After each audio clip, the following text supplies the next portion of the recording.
This song is called What Are the Open Chords on Guitar? Down.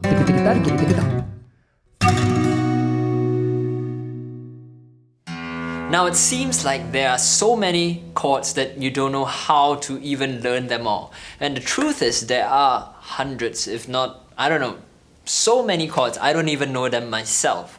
But the trick is you don't need to actually know every single chord. And I'm gonna break it down for you so that you only need basically to learn 5 different chord shapes. And then you've got a huge vocabulary of chords that you can adapt these 5 shapes into, and we're gonna break it down. So we're gonna be covering the 5 open chord shapes, and open chords mean that we're gonna be utilizing open strings without fretting anything on the fretboard. And this is contrasted to closed chord positions where, for example, this one, every single string is pressed, is fretted, but open chords utilize some open strings, alright? And that's all we're going to cover, 5 open chord shapes. And why 5, we'll get there soon, but first let's learn what the shapes are. And these shapes, they spell out the acronym CAGED. So starting with C major, and then we're going to go to A major, and we're going to go to G major, and then to E major, finally to D major. Now you can do the minor variation of this as well. It's a little bit more tricky to press, especially for some of the chords, but let's just do it through, alright? We have C minor, and then you have A minor, you have G minor, you have E minor, and then you have D minor. Alright? And if you want, you can download this chord chart that I have here, this open chord position chart, completely free, and you can take it with you so that you can remember these 5 essential open chord shapes. In fact, they're the only open chord shapes that you need to know. Alright, so now let me explain why there are only 5. Well, the reality is, it becomes even simpler than that. There are only 2 chord voicings that you need to learn on guitar. And that, it's so simple and it's so straightforward that it blows my mind, okay? A chord voicing refers to how the individual notes within a chord are arranged, okay? So the 2 that you need to know, we are playing triads here, and triads mean that there are 3 notes within the chord. So let's take a look at C major. The 3 notes are the root, root to the third, third, root, third, and then we go to the 5th, 1, 3, 5, and then back to 1. So 1, 3, 5, 1, and these 3 notes, alright? The octave, the 1 on top is a repeat of the same note down below, the root. So it's only 1, 3, 5, and these are the 3 notes used within a triad. And voicing number 1 means the notes are arranged 1, 3, 5, 1, okay? And voicing number 2 refers to the notes being arranged in this way. It is 1, 5, 1, 3. Okay, so let's take the A shape. Alright, so this is your root. 1, 5, 1, 3. You know, this is arranged differently.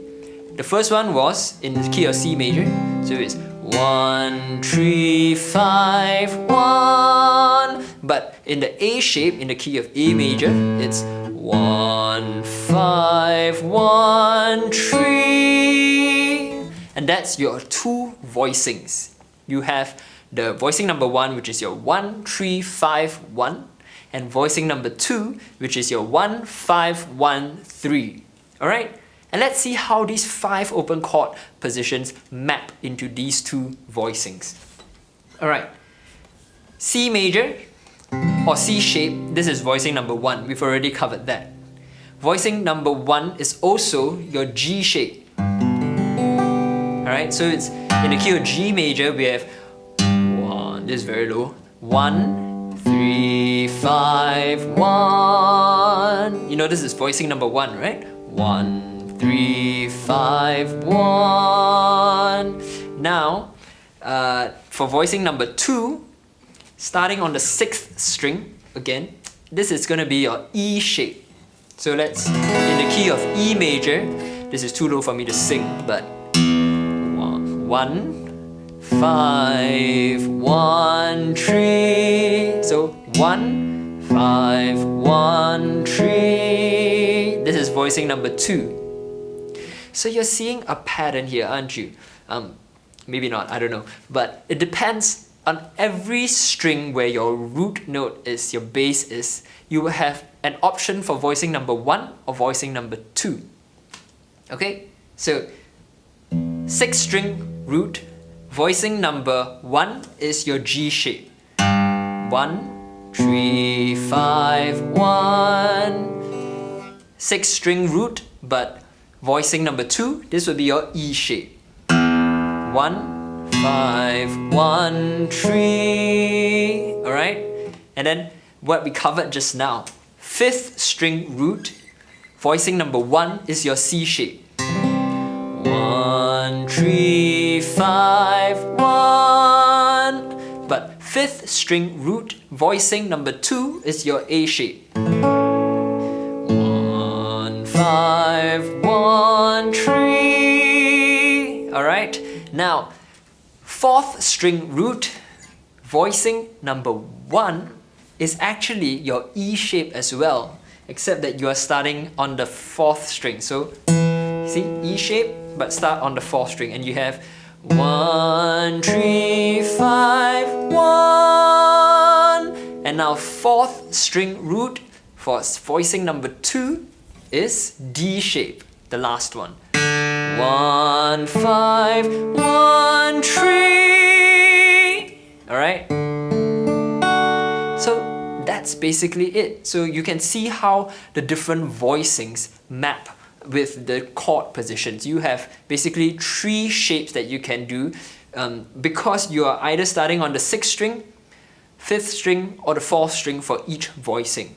Voicing number 1 starting on the 6th string, G shape. Voicing number 1 starting on the 5th string, C shape.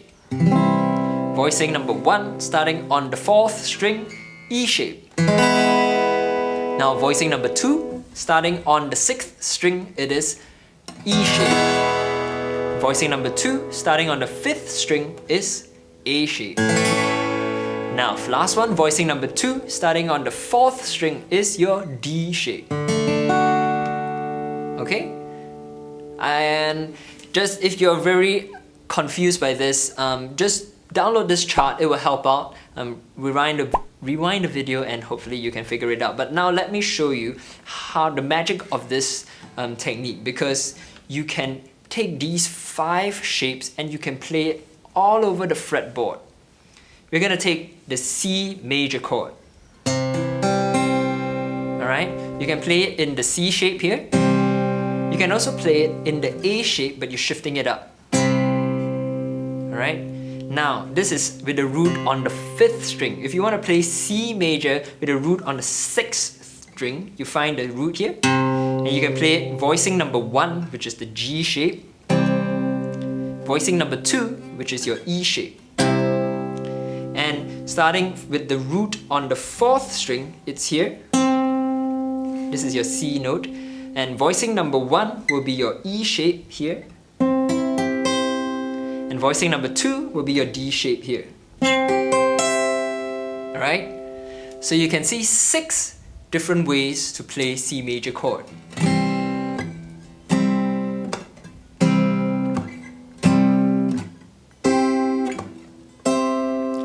And that's it. So I'm gonna be teaching you how to move these chord shapes these open chord shapes all around, so you can play any chord that you want throughout the entire fretboard. And I hope that this lesson has been helpful for you.